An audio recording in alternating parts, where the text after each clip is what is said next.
Yeah, he should. As and when he needs to. Yeah, so that's actually also the issue for Roccat, because Fizz in late game, there's very few champions in the game who can actually deal with him 1v1 in a split push. So we can see Wicked in the start trying to shut down Xaxus, and then later on, whenever Xaxus becomes too strong, they can swap it around. So Froggen goes up there and he will be able to duel Xaxus, especially because he should be building for armor early on to deal with Wicked. It means less MR, easier for Froggen to go up and kill him, and then Froggen and Alliance will actually win the split push.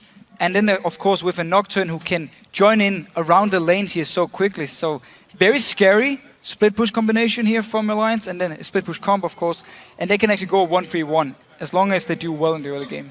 Well, we're going to find out here into game number 2. Roccat 1-0 up. Don't forget, this one is a best of 3 to decide the third place game. So Roccat only needed now the one more. Alliance need 2 in a row, but they've done it before, let's not forget, already in the quarterfinal of playoffs, where they lost the first game to the Copenhagen Wolves and then came out to win 2 in a row. Let's see if Alliance, or Roccat for that matter, go for anything interesting here at level 1. We can see that 3 men are on the bottom side of the map for Alliance, Fizz and Renekton on the top side. Both Vander and Celev are actually headed up towards the blue here, so looks like we're going to be seeing a swap. So swapping around here, very, very smart, because again, Trundle is weaker in the start. Get him in the lane swap now, get him some levels, and then he can join up later on against Wicked. Xaxus going to face check in on towards Wicked. Wicked will put some damage down. The rest of Roccat will join him. And this is a late invade onto that red. And the Alliance doing exactly the same. They're going to see Jankos down there. So the jungler out of position. It's going to be a red buff stolen away. Shook is with the jungler this time. He's going to be the man. He's with the jungler. He's with himself. Is what he is. Taking away that red buff. The red buff will be stolen away. That means Jankos is actually only going to get 1 buff. Well, no, because Jankos is moving towards the red buff up here. Yeah, they backed on it. Which, of course, Wicked need to back away. It means, however, though, he's going to be delayed because Shook is already moving for his blue buff. Jankos didn't even get the first buff yet. Wicked showing himself here, actually not going to get involved. This is potentially a 4-man stack in the top wave. And at the moment, I think that's where Wicked's going. He's heading on down south. I think they're thinking we need to do the same thing here. They've got to, surely. I mean, if they start to push in their Roccat have been the team that, for me, have hesitated more than any other team when it comes to these swaps and fast pushes. We can actually see, though, that Roccat have just Vander and Celev on the top side, and the rest of them seem to have moved around to middle. As we get a little pause, seems to be problem with Vander. Alliance, Roccat pushing the top turret, and Alliance, they kind of need to be doing the same. They were holding the lane for a while, though. They're not pushing too hard. So Jankos, because he was so delayed, he's actually moving towards his blue buffs. He won't be able to join up here at the same time as Shook. Shook is down the bottom lane, 4 members. Alliance are gonna win this lane swap so hard. They can just push so fast now. That bottom turret, of course, weaker in the early stages up until 8 minutes, and that is going to be a first one going over towards Alliance. The question is now, how fast can Roccat push back on the other side of the map, and how far are Alliance going to try and go for this one? It is now 4 in the top lane for Roccat, so 4 men in the top, 4 men in the bottom. Mid lane, Froggen is actually going aggressive onto Overpower as well. So one thing we need to remember, though, is that Jinx is very strong at pushing turrets. Elise is very strong at pushing turrets here. So in that case, Roccat can actually try and catch up here. But they are already recalling in the top lane with Xaxus. So he's going to go down here to the bottom lane to make sure they don't lose 3 turrets. We'll see if that's what the case is. There's going to be the second one of the game, and you can see Roccat have only just started on that inner turret. They don't have enough minions in this wave to take you down this time around. Meanwhile, 4 members of Alliance come in there. Xaxus has got to be careful. He's only level 2. There is 4 members of Alliance very close by. Jankos joins them, so 2 members go defensive, and Alliance do step away from the turret. That leaves them 4 versus 2, obviously taking some damage in there. Celev and Vander still trying their best to get this one on through. It's at less than half HP. Actual recoil is coming in now from Wicked, so he's going to be the one that heads straight out onto this top lane. But will it be too late to save this second tier turret? I believe it will be. That one's going to go down with this minion wave. Yeah, so Roccat will get this turret down here. Just trading turret for turret. Could have been a lot worse, but whoa, Shook gone very aggressive onto Jankos. Diving towards him, gets a lot of damage down on towards him. That feeling's been enough. If Froggen can get close enough, they may well get the execute on towards him. Gets the heal off though from Overpower, and that does push him, bully him out of that jungle. He comes back in, Froggen goes deep. There's first blood, flash for it with the ignite. Not sure if the flash was needed, but he just piled back in. Why did Jankos go back to that push? I've absolutely no idea why Jankos went back. Froggen he went moved from the mid lane long ago. They would have known he was there. He's giving up double buff to Fizz early game. It couldn't be more perfect for Alliance. And I think just wanted to get his ward down there inside of the brush, but they pounced before they could really do anything. As Froggen actually going to get exhausted here. That's some good damage back from Overpower. But that summoner spell's been burnt left, right, and center in that mid lane. Only the flash left for Overpower. In the top, the turret did, of course, go down, and Wicked has now gone up there to have himself this minion wave away. If we look at the CS actually between those solo lanes, 18 to 6 CS. For Xaxus over Wicked. Well, we're seeing whether Froggen, I was wondering whether Nif was actually going to go piling in there. Had got flash available, could have gone to Overpower there. Hasn't got his Cougar form just yet, so wouldn't have been able to pounce away, would have forced that flash away from him. As it is, Nif is going to rotate on down towards the bottom. Tams had stuck around the entirety of that bottom lane. They're actually very even in farm. We are going to see Silver probably heading that one because he's already in the wave, whereas it is a very similar build towards him. But look at this, Shook already got the Feral Flare 6 minutes in the game. Very early Wriggles not the for him, yeah. The Wriggles, of course, needs to stack it off, but still, getting this early attack speed, attack damage here, so his jungle clear is going to be very, very fast, and he's going to be able to farm up towards the Feral Flare in no time here, so very, very strong start everywhere around here for Alliance. Roccat are pushing this bottom turret out though. Shook, in fact, will be coming across, will take the white on his way down to that lane. And now Roccat actually backing off. And look at this, mid lane is going to be coming down. Jungler is there as well. This is going to be a 6 minute 50 dragon attempt for Roccat. Risky play. They're all caught in towards that pit. Can Alliance react quick enough? Froggen's a long way away from this one. They've only taken half the damage off the dragon so far. Remember, nobody really has ultimates on this one. Roccat will secure themselves the first dragon of the game in 7 minutes. And a very, very smart move because Wicked is freezing the top lane here, so they knew he would never be able to join in. Again, decided to bring the exhaust, so no teleport for him. It was actually one thing Youngbuck pointed out here after the game, that Wicked should be playing a champion with a teleport, so he can provide some more map pressure and also do a better job late game in the split push. But that's of course where Alliance this time around are saying Wicked is not going to be split pushing late, at least not fighting anyone. We're going to have Froggen do it instead. Interesting if Wicked actually changes his build this time around as well. Froggen actually is already putting down some damage onto that middle turret. Overpower went back to collect up his Fiendish Codex and that Chalice as well.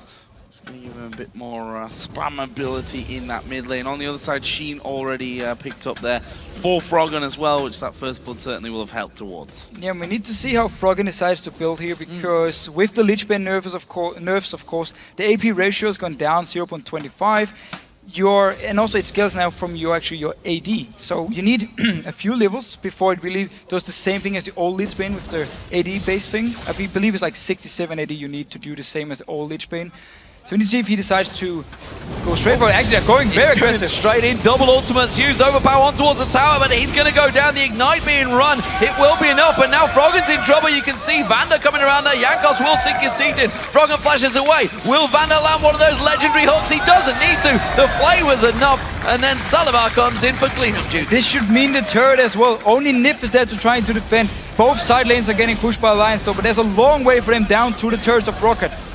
Very, very well done there by Roccat, turning out that kill, or turning around that kill and getting themselves 2 in the end. And we thought that Vano was going to throw out the hook, actually just got in range of the flay for a bit more safer CC on that side of things. And that'll be 3-2 in turrets with the first dragon going to Roccat, and we are now tied in kills here as well. See that bomb lane just pushing out a bit far there. Overpower just coming out of the base and realizes that he has to get in there and clear that one out. Xaxus will also get back into the top lane. And remember back when I was saying that Zazas had a very early CS lead over Wicked. That has completely flipped now. It's almost double the lead for Wicked after he spent all that time freezing out the lane. Yeah, exactly. He was freezing the lane. It meant Zazas moved with his team instead, got the mid turret, got the dragon, of course. So got more for the team. But Wicked is ahead in gold and seems to be building the Cutlass again. So he will go for the same kind of build where he's going to be strong in the 1v1s, at least up to the 30-35 minute mark. So same kind of idea with the split pushing. And Froggen, a bit like we were about to talk about before the whole engage happened, with completing the Lich Bane as first item is actually very rare now. So it seems that you want to go for something else and then go Lich Bane later on. Yeah, and because of the global objectives gained by Roccat, Zazas is actually ahead in gold. We just saw him heading past there, despite the fact he was behind in CS. Of course, he's getting himself a giant minion wave now, but he's got that assist, he's got them 3 towers, and of course the dragon. It is keeping him in there, so despite Wicked doing all the hard work, keeping that lane frozen, tanking those minions, and a ward goes down, ladies and gentlemen. I think that's almost tribute to Gambit and Copenhagen Wolves yesterday. If anyone was involved in that match, they will be well aware of that situation. This bottom lane, Alliance are sticking to it. They continue farming down, and Tabs has been very, very deep on it, farming out for a long period of time, and which is why you see Nif. He's trying to get some vision control, which is why we're seeing these wards being beaten over. Tabs is a little bit out of position here. He needs to be very, very careful here. One cocoon from Yanks. There we go. Wow, flash in there. Super Mega Death Rocket comes around as well. Here comes Vander. Can he land the hook? Will he need to land the hook? Flash is available for Tabs. There is a repel. He's used the flash. Vander flashes. The hook misses, but the spear comes around. Another cocoon lands, and Tabs will go down. Overpower gifted the kill. So Tabs here was so far up in the lane. That's why Nif was warding in the jungle here to try and spot Roccat from ganking him. But they were already down there. They were already going towards him. And Alliance not able to push anything else because the top lane was pushed all the way into their area. So it meant that Zazas could just go to the mid lane and defend when Froggen tried to push the turret. And that gave 3 assists and a kill across the Roccat, despite the fact he dodged so well on all those skill shots. When there's that many all coming in towards you, there's only so many you can get out the way of. Bottom turret is now the focus for Roccat. It is the weaker of the turrets, and of course that almost certainly will be where Salva wants to get that minigun railing off towards. But as it is, we're seeing Froggen heading up towards Zazas in the top lane. Zazas, he's full HP, ultimate is ready, so this dive could be a little bit risky, but they should have enough damage. He's gonna go putting that Never ultimate mind. down, and well, enough damage, not really positively true on that one. Wicked took far too much damage from the turret. Yes, Subjugate, you could argue, a little bit wasted in that scenario, but he stayed safe and didn't give any more kills over. And now they may try and turn things around here. They're gonna go in for Froggen. The fish is gonna knock Jankos in the air, but Zazas keeps going. Don't forget, there's no turret in there, and he just dodges out with a playful trickster away from that cocoon, but Overpower comes in as well, and there is Vander. Froggen is trying to lead them on the wild goose chase. Wait for the hook, goes wide though, and Froggen is still running. Super Mega Death Rocket, as it's been doing all week from Sullivan, coming in slightly too late, but they're going to go for Sullivan now. He's going to get leashed up, exhaust onto him as well, under the turret, finds himself safe, turns around, Shook's got no mana left, they're going to keep going. The spear flashes by, can Sullivan chase him down? There's no one on this bottom side of the map for Roccat. The zap doesn't quite connect, they don't have vision of him here, but Overpower's going to come jumping over the wall, spots Shook. Is he going to go out to the spear here? No, he's going to keep chasing in. Pounces in. Here comes Tabs as well. Tabs gets exhausted, and Overpower walk away, taking no damage. And again here, Roccat is just roaming with multiple members around the entire map. Dragon is now the target. Alliance won't be able to contest this one. So Roccat, simply because Alliance is not able to push anywhere, I mean, yes, Tabs, he's pushing down the bottom lane, but there's no turrets for him all before he gets all the way down to the base. So it's so easy for Roccat to just say, we can roam away from here. 4 members. It was Vander who walked from bot lane all the way up to top lane to help them kill Froggen up there. And there's no response from Alliance. They're not pushing anywhere. They can't push anywhere. Yeah, they just are left floundering right now at the moment. Roccat have the rotations, have the skills, the ability to keep chasing, keep hounding any member around there. And the moment Alliance tries to create a play, Roccat are there to react, but they're there in numbers. They are there in 4, 5 players, all pushing in there. And we saw Sullivan got caught out. It was actually Zazas that were diving on the top lane, and both of them got countered and picked up a kill for Roccat. So fantastic stuff. They now 5-2 up. and they have that turret advantage as well as a gold advantage. It's only 1,000 gold advantage though, despite what has happened, and Roccat seemingly in full charge so far.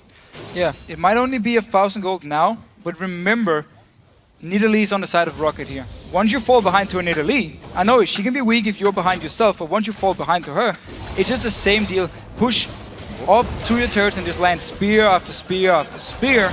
So it could be a big issue for Alliance if Overpower gets up here and really starts landing the spears early on. Well, that's what we're going to see here possibly now as that minion wave does start to move in. Overpower hanging around over on the side, and that push going to be coming up now on towards the turret. Once these minions are gone, Froggen might need to just back away from things. There was the first spear, just dodged by Froggen. That turret going to be shredded to pieces. Shook is there, but honestly, he can't do anything about that one. That's another turret here for Roccat. And you know, something we really haven't touched on is the fact that Alliance are pretty much all melee apart from Tabs. Tabs is the only man that can keep that wave at bay. If Froggen wants to try and clear the wave, he's going to jump straight in towards Roccat. Roccat can siege it away, and the fact that they've already got this advantage, they're already making use of that power. You can see they're all rotating now down towards that bottom wave. It's going to be another turret. This will be the 5th of the game for Roccat. And a bit like the last game where it was the same deal. You had Tabs as the wave clear, and then the rest of the team, they could try and help out, but they can never really fully clear wave as fast as you need to do if multiple members are pushing up towards you. So it means now, them being behind, there's the first spear we talked about, and now Roccat can just stay here, keep trying to land spears. Yeah, they're going to use the Cullion just to clear the wave. It will only be a matter of time though. Celiver wasn't even with the team. He's going to rotate around. The next minion wave is going to conga line its way up there, and I just don't think they can keep Roccat at bay. They've got two dangers here, not just the spears coming through, but if a hook lands as well onto someone at the backside, Roccat can get in there with Zazas tanking stuff up.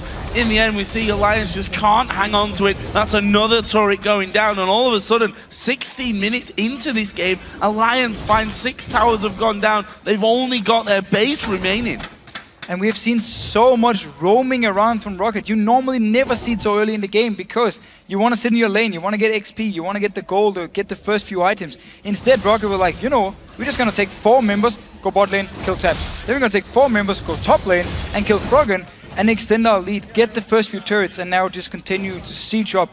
Let's see if they want to keep pushing up towards the lane because remember, they need to go all the way into the base of Alliance now, so there's a big area here where Alliance can chase them if they get a good fight onto them, or they want to try and set up some picks, maybe even set up an early Baron here with the Trundle, with Elise and with Jinx. At the moment they are doing everything, playing by the numbers. The only 2 towers they lost was that early split push from Alliance, or fast push, or I don't even know what word you want to use for it. Basically they just piled on down that bottom lane with 4 members.